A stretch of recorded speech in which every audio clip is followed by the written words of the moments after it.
So when I moved back to Canada, I went into a health food store and I'm like, I talked to the lady who worked there and I was like, I will do anything. Please tell me what to do and I'll do it. Here's all my symptoms. Tell me what to do. And she's like, oh, you have candida. What? I spent so much money and so much time with these doctors who couldn't tell me anything other than just stop eating sugar. She's like, oh, you have candida. You need to cut all these things out of your diet, take these supplements for between 3 to 6 months, and yeah, you're fine. And I was like, what? So I did it. I started right away.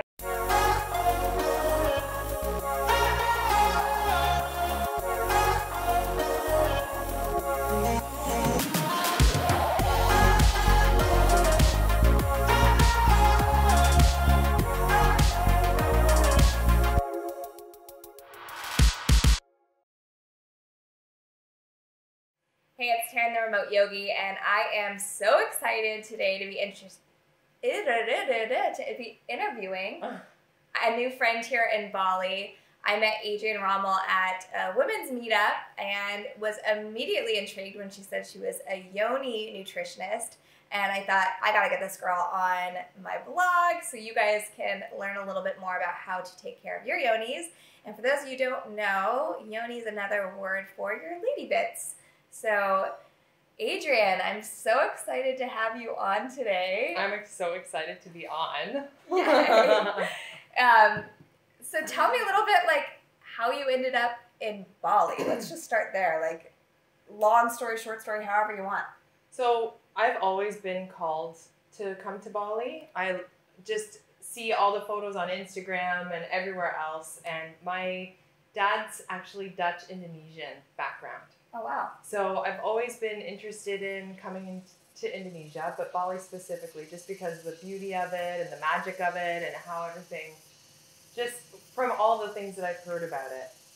Especially because it's such a hub for digital nomads too. Yeah. And a spiritual hub and yoga, because I'm also interested in that. That's what brought me here. And I've been here now for almost 3 months, and I don't plan on leaving anytime soon. Wow. Well, that's a big deal for you to say that, like, I'm just kind of leaving a life behind to transition to Bali. So I get why you're in Bali. What made you want to leave whatever life you had behind? You're from, like, the Toronto area, right? Yeah, I'm from Toronto. First of all, the Canadian winters are the worst. This winter it was -40. I just can't. I can't do it anymore. Yeah. But I actually have been spending the past 2 winters in Nicaragua, in Central America, teaching yoga and running yoga retreats. And when I graduated from nutrition school 1.5 years ago, I thought that was going to be my jam. Like, I thought I was going to be in Nicaragua, Central America, running retreats that were yoga and water sport focused, because I'm also a stand-up paddleboard yoga teacher. And then I went back to Nicaragua this past winter, and just with the changes and stuff that's happening there right now, it just wasn't working and I wasn't feeling it. And that's kind of when I started to get called to really get into nutrition and really start up my nutrition career, because I haven't done that since I graduated school. And I've been thinking about what kind of a niche I want, because nutrition is so broad. There's like a million things to talk about. But I really wanted to focus on women's sexual health, but specifically around nutrition and wellness, because of my own personal struggles. And there's not a lot of information online about that. There's a lot of Yoni wellness and Yoni steams and vaginal steams and Yoni eggs and stuff like that. But there's not kind of a central hub of information about nutrition and how that impacts our Yoni, because everything that we eat affects what's going on down here. Right. It's so important. So that's why I decided to get into this niche. Yeah, well, and it's so needed. I talk to so many women who are just struggling with issues down there, whether they're having, like, my sister had an ovary removed from cysts and things like that, and it's just like, we're not talking about it. No. Also, as a problem. So when you do have an issue come up, you feel so alone, and there's not enough resources out there. That's why I was so excited to get you on the blog, because I know that I have got tons of readers at home who deal with this. You mind sharing a little bit more about your story? And I love talking about it. Yay! Okay. So I have always struggled with recurring yeast infections. This is my main thing. There's been other things, but recurring yeast infections has kind of been a big deal. So many issues with that. Yeah. Yeah. It was really getting to a point, like I've always had problems with my vagina. It's just like never ending. And so ever since I started having sex at 16 years old is when I started getting these recurring yeast infections. Oh, same. I would go to doctors and they would say, oh, just stop eating sugar. And that's it. And they would say, oh, take these probiotics. Okay, so that helped a little bit. But then there came a time in my life where I went through an extreme period of stress for like a prolonged time. And the yeast started taking over my body. So the bad gut bacteria started to overgrow, and that led to an infection called Candida, which a lot of people haven't heard of before. And at the time, I was living in Switzerland, and the healthcare, in Switzerland is like top level. The education is like top, but no doctor could tell me what was wrong. So I was getting a yeast infection once a month. I had what they call brain fog. Like I felt like I was drunk all the time. I couldn't remember things that happened yesterday. And then my work started to suffer. My relationship started to suffer. I was getting this cystic acne on my face at 32 years old. Like I was embarrassed to go out in public because it was so bad. Wow. And I couldn't sleep. I was getting sick all the time. I couldn't get rid of it. Like something was wrong. And I would go to these doctors and nobody would tell me. They're like, oh, here's a prescription. You just have a yeast infection. It'll go away in a few days. And I'm like, no, there's something wrong with me. Like this isn't normal. So when I moved back to Canada, I went into a health food store and I'm like, I talked to the lady who worked there and I was like, I will do anything. Please tell me what to do and I'll do it. Here's all my symptoms. Tell me what to do. And she's like, oh, you have Candida. What? I spent so much money and so much time with these doctors who couldn't tell me anything other than just stop eating sugar. She's like, oh, you have Candida. You need to cut all these things out of your diet, take these supplements for between 3 to 6 months, and yeah, you're fine. And I was like, what? So I did it. I started right away. So I cut out sugar, I cut out carbs, I cut out basically all my favorite things, no alcohol, no coffee, so no grains, no dairy, nothing. So basically what I ate was like green vegetables, lean sources of meat, good quality fats like coconut oil, avocado, nuts, seeds. Mm-hmm. I wasn't allowed to eat fruit even. Wow. So I was really like green smoothies in the morning, salads for lunch, like steamed vegetables and a chicken breast or something like that for dinner, or like a curry with a lot of coconut, like a lot of coconut. And so I did that for a couple months and it worked. It totally worked.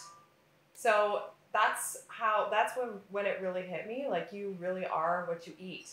Yeah. And like I just never thought that it was from the food that I was eating. Because I was living in Switzerland, I was eating bread and cheese and chocolate and drinking beer. Yeah, so I cut everything out and it worked. So that's when I kind of was like, wow, I've always been into health and wellness, but that's what inspired me to go back to school to become a nutritionist, to help women like me who have been through this and don't know what this is, because doctors, they don't tell you how to deal with it. Right.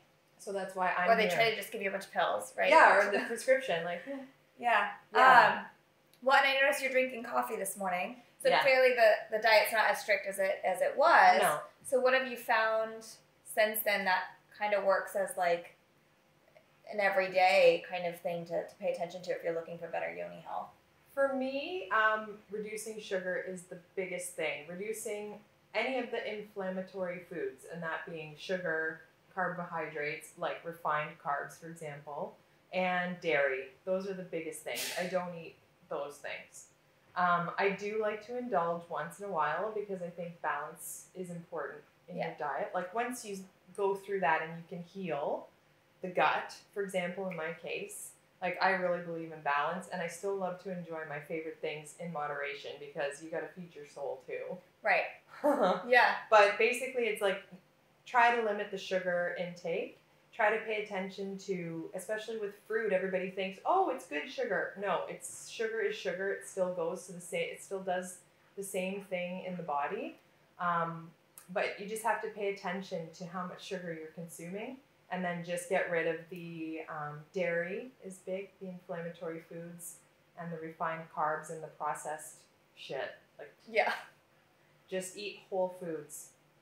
Yeah, that's like a lot of the advice I give my clients when they're asking about anything nutrition. It's just like, start cutting out anything processed. If you can't read the label, like, probably don't want to put it in your body. And for me, the sugar was a big thing with my anxiety, actually, as I noticed a huge decrease when I cut out sugar for a month.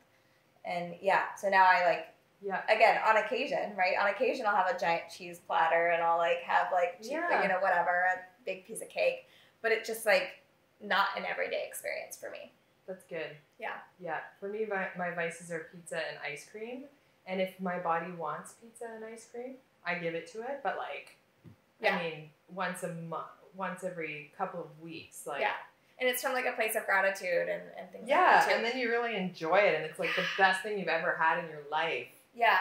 And it's less about the whole like feeling guilty as you're eating it too, because I know you believe in energy as well, and so like when you're consuming something like ice cream and you're like, I shouldn't be eating this, it's gonna make me fat, whatever, like your body's recognizing those words as truth, and then it'll happen, right? So like when you are enjoying something as an indulgence, like enjoying it actually instead of like beating yourself up about it. That's so true, because when I've talked to some of the women that I work with, a lot of them have a really hard time letting go of that specifically, because they don't allow themselves to feel good when they're eating. Eating should be like an enjoyable experience and like almost a sensual experience. Mm-hmm. And with that guilt and shame, it's hard to enjoy. But we do it anyways. But we still feel guilty. You know? Right. So just letting that go and being able to allow yourself to just enjoy it is like the most pleasurable thing. So that is also good for your yoni health. Yeah.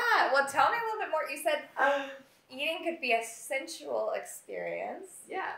I'd love for you to describe what you mean by that. Just like if, for example, with me, I don't eat pizza very often, but when I do, it is like the best thing I've ever eaten. Like, it's almost like orgasmic. Right. You know? Enjoy every bite. Yeah, you enjoy every bite. It's just like, oh. Like, when you allow yourself to enjoy these things, they just taste better. And like when you take the time to enjoy that moment and like enjoy your food and really just be present in the moment and allowing yourself to enjoy it, that's what makes it a sensual experience, in my opinion. Yeah, no, that makes a ton of sense. Yeah, and it's about also being mindful about how you're eating, like not overdoing it, like moderation, making sure. I like to follow kind of an 80-20 rule where 80% I try to eat. The paleo diet really works for me with the candida because I still have it. It's like, it's not as bad as it used to be. Right. So paleo really works for me.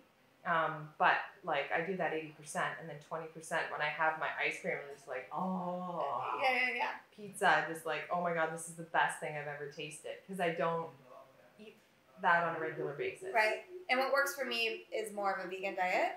I've been playing around with that since I was 12. But yeah, like I said, every now and again, I do want like cheese or whatever. And I just like, I don't allow myself to feel crappy about it. I'm just like, I'm going in. Do it. You know? And you know what? Like, if you're wanting cheese, it's like your body is craving. Your body wants that. And I think that's also important to listen to. Yeah. Is that intuitive eating, like the intuition, your body knows and it's smart. And if your body wants something, as long as it's in moderation, like give it to it. Yeah. Treat your body. It's amazing.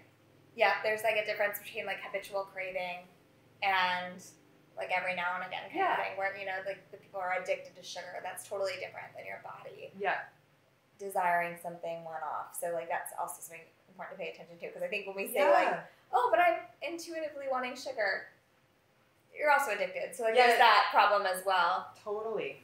And it's mindfulness. Like it's all in the mind too, and that's what a lot about what I talk about too is like not just the nutrition, but the mindfulness aspect of it, because we can trick ourselves into thinking certain things are good or bad, or like wanting the sugar and being addicted to it. But if we're mindful about it, that's just a totally different ball game, and it helps with the sensuality of the eating experience. Sure.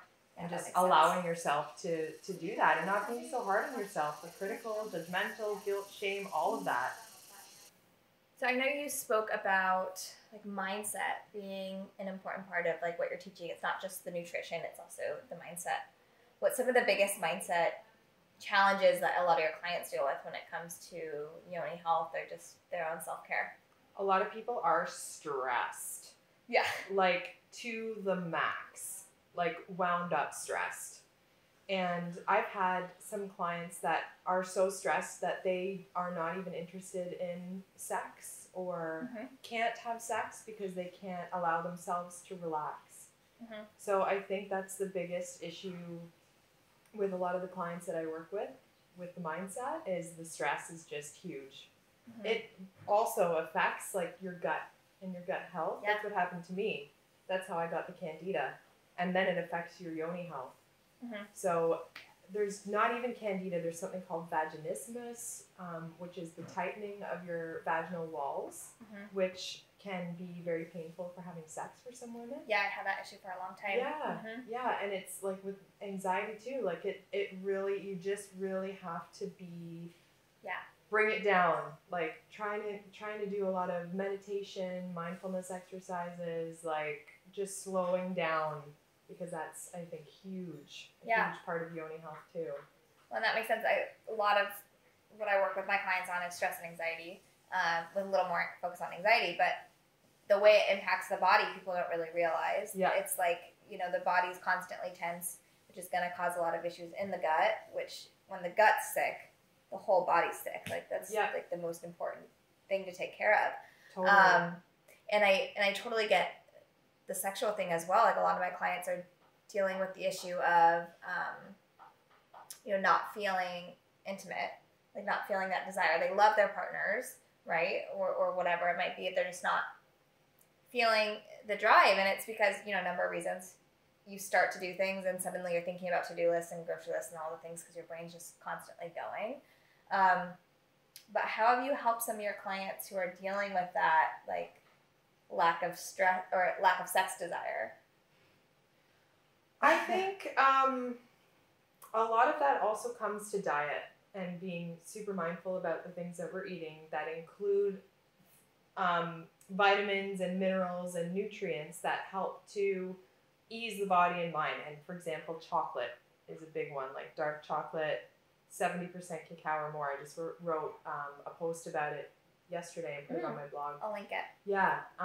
So there are so many benefits of eating chocolate, for example, that just make little differences. It helps increase blood flow to the sex organs, so that will help increase libido. It helps you relax. It promotes happy hormones and just so many other things. It includes also magnesium, which also is an important way to relax. Herbal teas, and other foods and supplements that help to allow you to relax.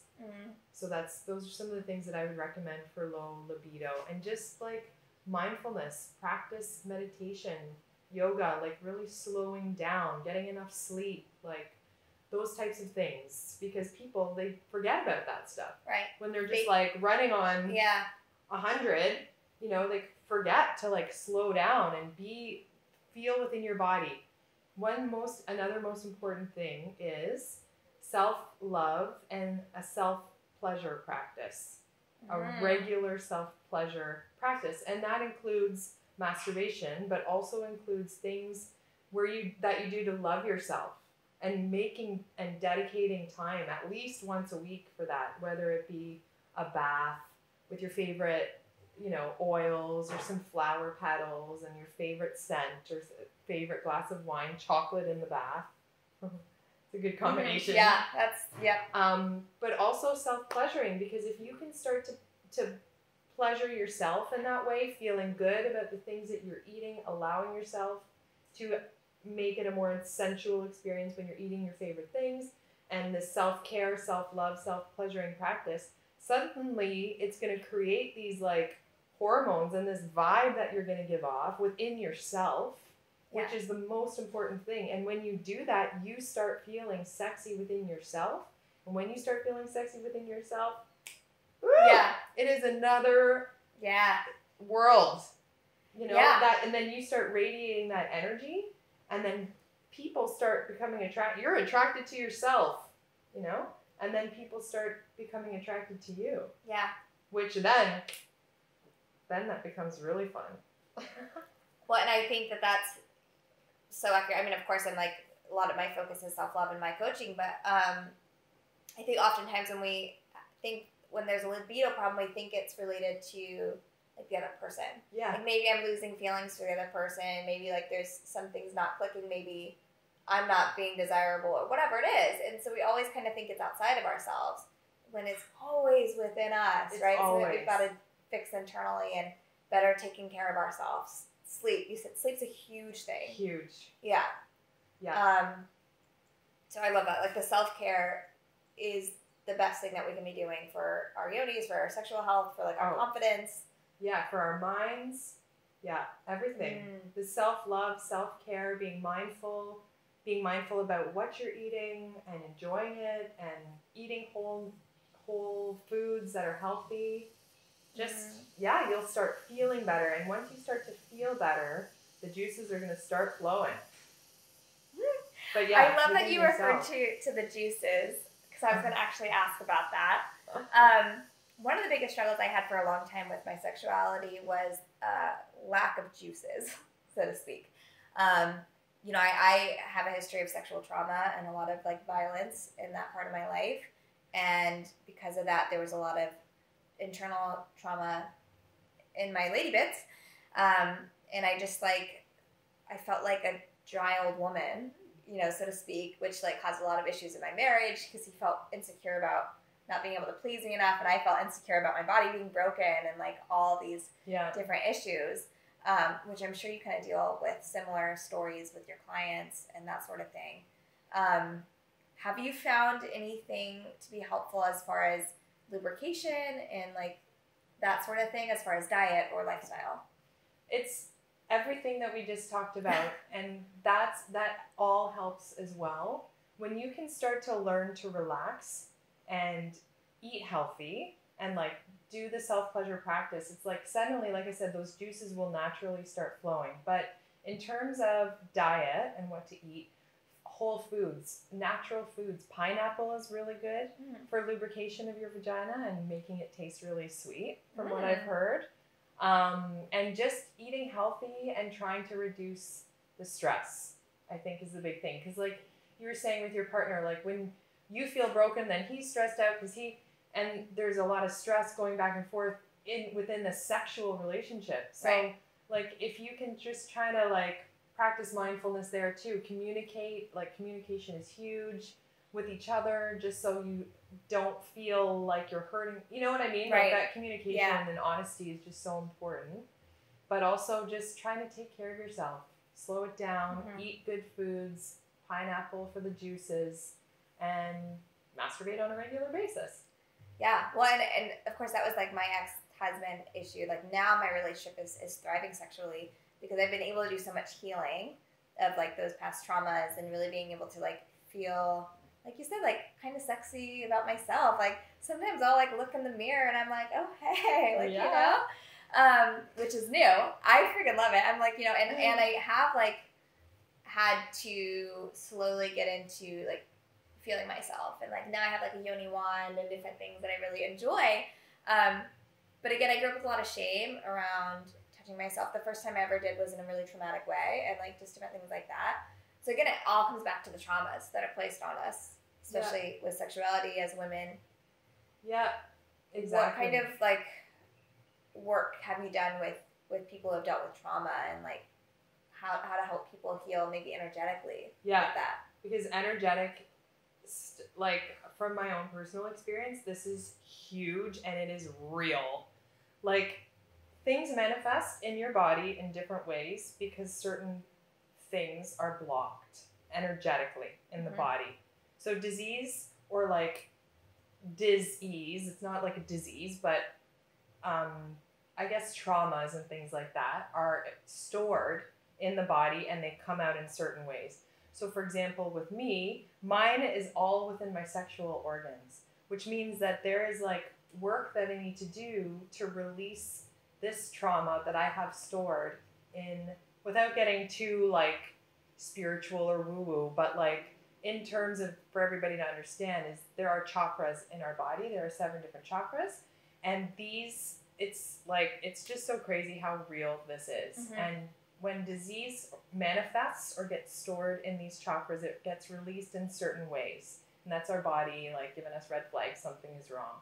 So when we can do this work to clear this energy, or like work through the chakras. So for example, Reiki is really good. Kundalini yoga is really good. Meditation, breath work is like huge. Yeah, and we have a lot of huge in my tribe breath work and meditations for the chakra cleansing. Yes. Oh my God, that shit works. It works. And I can tell you from my own personal experience. So when you're also aware of that and you can do the work to clear that energy, like, it's so healing. It's so healing. Yeah. Like energetically working with the chakras, like sending kind of like love, healing vibes to the space. But also noticed like a really important thing for me was forgiveness. So like, I mean, forgiveness of like the other people involved, but like I had a lot of self-hatred for like things that happened to me, you know, and having to release that through forgiveness was really big for me. I don't know if there's like other practices that you work with your clients as far as like the mindset and letting go of like trauma and things like that. I haven't started to do that yet, but through my own personal practice, working with teachers and healers, that's what's worked for me. So I really hope to, I'm a yoga teacher as well, and I teach a lot of meditation and breath work in my classes. And I'm going to start to do this Yoni yoga, which will focus a lot on kind of like this area here. Ooh, yeah.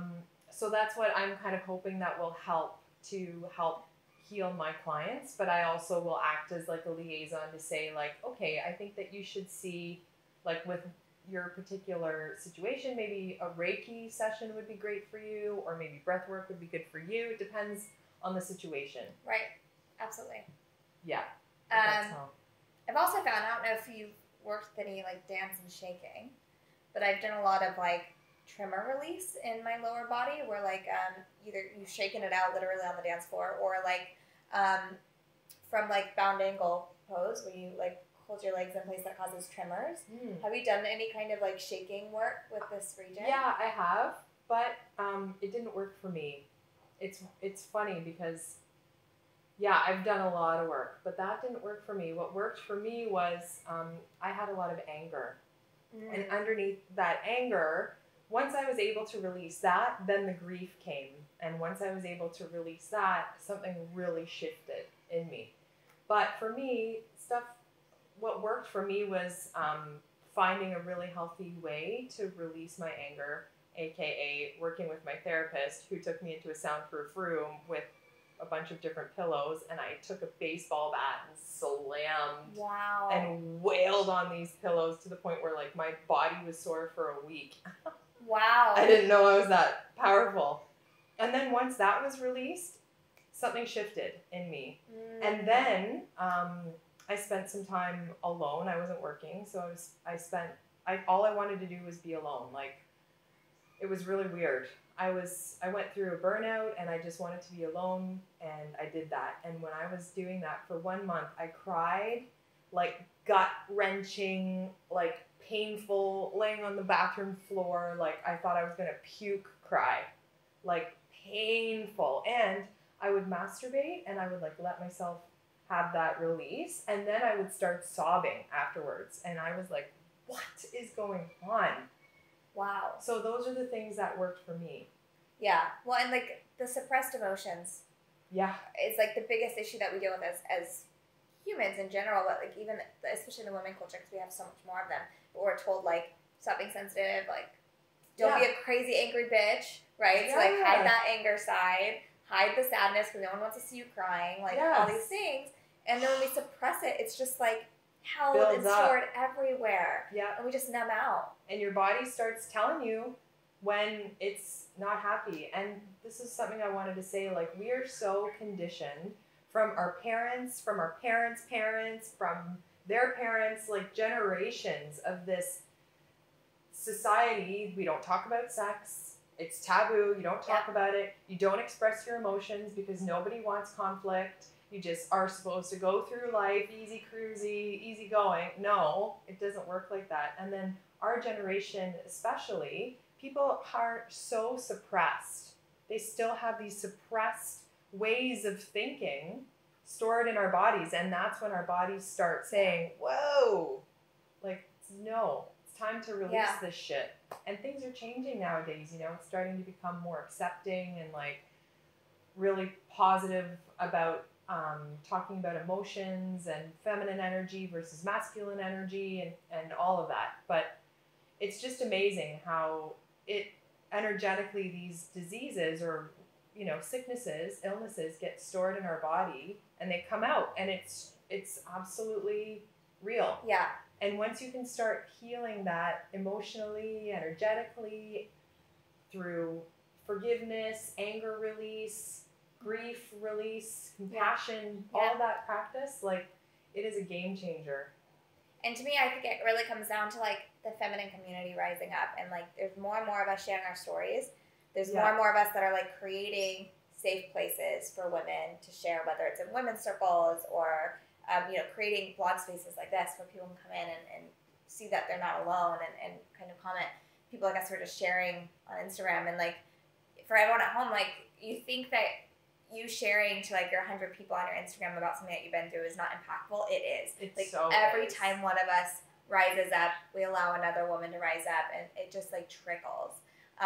So like the work that you're doing is necessary. Yeah, and it's never ending. Never No. ending. But you know what else is super, I think is just so awesome, is the men are starting to rise up too. Yeah. And they are starting to understand the power of feminine energy and femininity, and they are starting to step into their feminine energy because now it's more accepting. And when they rise up, we rise up even more. Yeah, I'm like getting chills. Like when you hear men talking about vulnerability and opening up and like men's circles, I'm like, oh, yes, I get so pumped. It's so amazing how it's changing. Yeah. And I think that with that, it's just going to keep getting better and better. And we're just going to support each other so much more. No, absolutely. Like you know, it's one of those things where everyone's like, you can't find everything in a partner. They always like, people say things like that all the time. And I'm like here to be like, that's absolutely not true. I'm so grateful that like through all my divorce and trauma and craziness, like I've found somebody who is amazing in his masculinity, but also so gentle and soft in his femininity, and that's so amazing to be a part of. Like, and because of being with somebody like that, I'm able to rise and grow and totally. And we all have masculine and feminine energy within us, and when we're able to support each other, to like, how I'm gonna say, like, share that energy, show those parts of ourselves that we've been like suppressing, and we're supported and loved unconditionally anyway and authentically, like, fuck, it is amazing. Yeah. That's awesome that you guys rising up. Yeah. It's so, and it's cool because I think I get to watch him be an example for other men too, which is really fun to watch and witness. So women out there who think that's not possible, it is. Raise your standards up a little bit. But I just want a few more questions to kind of wrap things up with you here. I could like talk all day. Talk about this all day. But if anyone has any questions, of course, like reach out to this lovely woman. That's what I was about to ask. Where can people find you online? Yeah.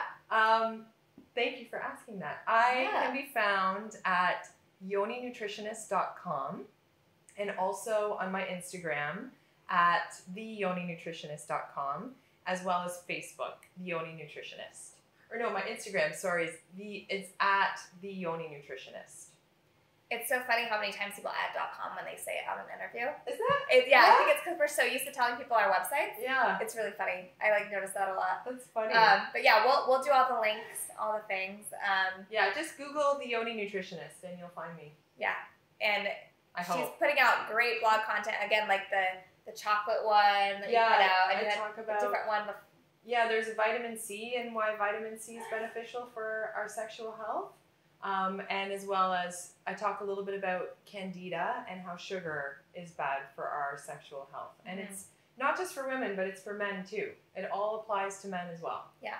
And I know that you're currently working on putting together some programs and things, but in the meantime, you're doing one-on-one, correct? So people can reach out to you if they're dealing with candida or they have any kind of vaginal issues. Yeah. They can reach out to you for one-on-one sessions and get personalized coaching. Definitely. And you can visit my website to find out, like, if there's, like, it's also periods and talking about STIs and all kinds of things. So, like, hormone imbalances, weight loss even, because, you know, once you start cutting out the crap, it just falls off, like, naturally. So I help with all of that. So just send me a DM. You can even email me at info@theyoninutritionist.com. You'll see it on my website. But I'm happy to work with people one-on-one and create customized, personalized programs.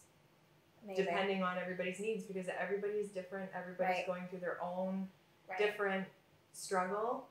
Like you said, whether you're having like issues with long periods, not having a period, painful periods, painful sex. Oh, pelvic floor issues, like anxiety, depression, like it's all connected to nutrition, diet, and what you put in your mouth and your mind. So that's what I'm here to help with. And I'm really open and we'll talk about anything. And I feel like with that, people feel really open and comfortable to talk to me, and I like hold a really safe space for people. It's totally confident and private, and we also like to have a little bit of fun with it too, because we're talking sex. That's probably my favorite subject on the planet. Actually. And we should talk about it. And I feel like women, once they are able to like just get everything off their chest that they've been suppressing for so long, and just having that kind of ear to listen and help know that I'm here for them is just like in itself helpful. Yeah. Well, I'm going to double check. I had put on Facebook and Instagram if anyone had questions, so I'm going to check that right now. Okay. But I know that we had one question pop up about Yoni eggs. Do you have any knowledge, experience on that? I'll try to answer that as best as I can, depending on the question. I have my own Yoni egg, which I use, and I'm trying to get into more of a practice with. But I guess it depends on the question. And I think they were just asking, like, what are your thoughts on Yoni eggs? Oh, yeah. I think Yoni eggs are great. Yeah. Yeah. And I would say, like, I have one as well, and I really enjoy it. I think the biggest controversial thing with Yoni eggs, like a lot of spiritual things, is that it hasn't been scientifically proven to help. It hasn't. And so, like, the reason companies were getting sued is because they had celebrities going out and saying it's, like, proven to help, you know, strengthen your vaginal walls or whatever. And there's no science backing yet. I don't think there's probably been enough research done because it's yonis, and let's be real, right? The research is limited. Yeah.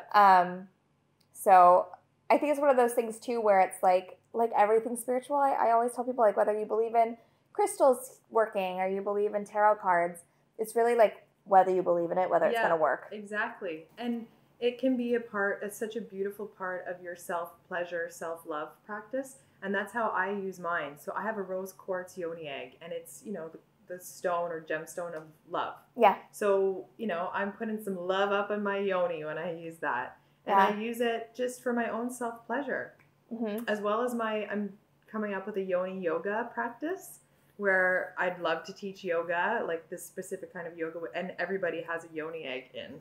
Yeah, no, I sometimes will wear mine to yoga class. Or, you know, because, and I enjoy it. And I have noticed, too, like, everyone's body's different, but I get really stimulated when I have mine in for a little bit. So, like, I'm like, if I want to have really good sex that night, I'll wear it during the afternoon, or like I'll put it in during the afternoon because I'm like, yeah. And you it's feel a gonna make little me naughty like, too, don't you? Yeah. Like you're like, I'm walking around with a secret. Yeah, like I'll like have it in at a cafe or like at a workspace, and I'm like, guess what? Feeling super sexy Yep. and sensual. Guess and what's happening? Yeah. Yeah. And that's too, like it's not just the actual physical sensation, but it's all up here too. And when you can start like feeling sexy in that way within yourself. Yeah. Woo. And it's something that's totally just for you. Yeah. Like that doesn't benefit anyone else. Like there, people say that like it helps their partner enjoy it more because we get stronger, but like I don't care, it's for me. Yeah. Yeah, for sure. Let me just double check. I think that was all the questions we have. So I'll just wrap up with my final question for you. And this is what I ask almost every woman I've got on my blog. But if you could relay just one lesson to girls all around the world, it could just be one. I know, a lot of pressure. What do you think that would be?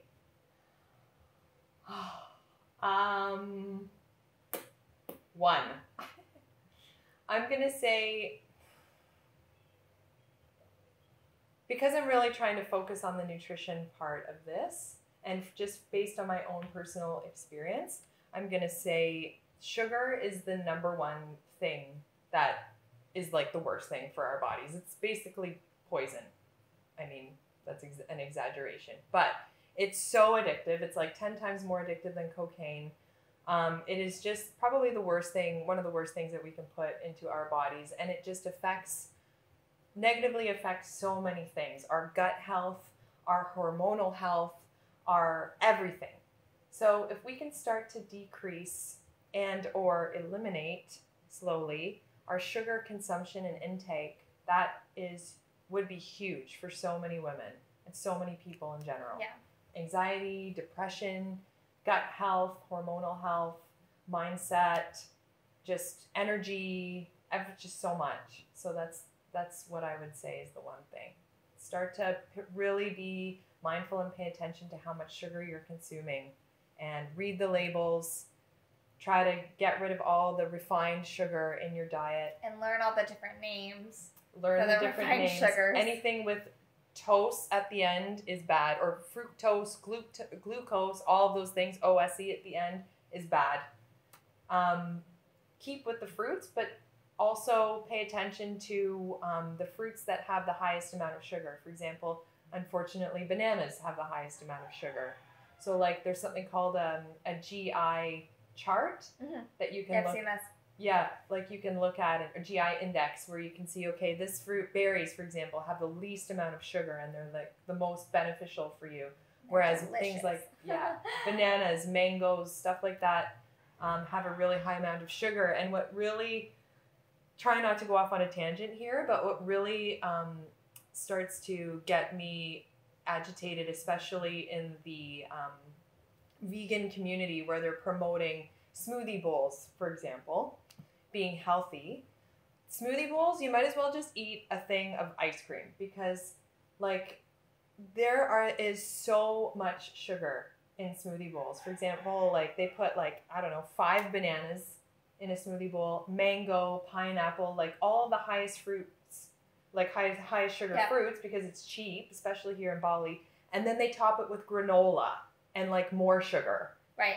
So I know. I always say if I'm gonna have a smoothie bowl, it's like a dessert for me. Yeah, like it is. I have to like have the identity of like smoothie's a dessert. Yeah. Unless it's like a green smoothie or like there's like lots of nutrients. Yeah. Backing it. So just because it's a smoothie or a smoothie bowl doesn't mean it's healthy. If you're making your own smoothie bowls or smoothies at home, that's great because you can kind of control how much. For example, for me, I only put in a half a banana, and I try to use the low GI fruits.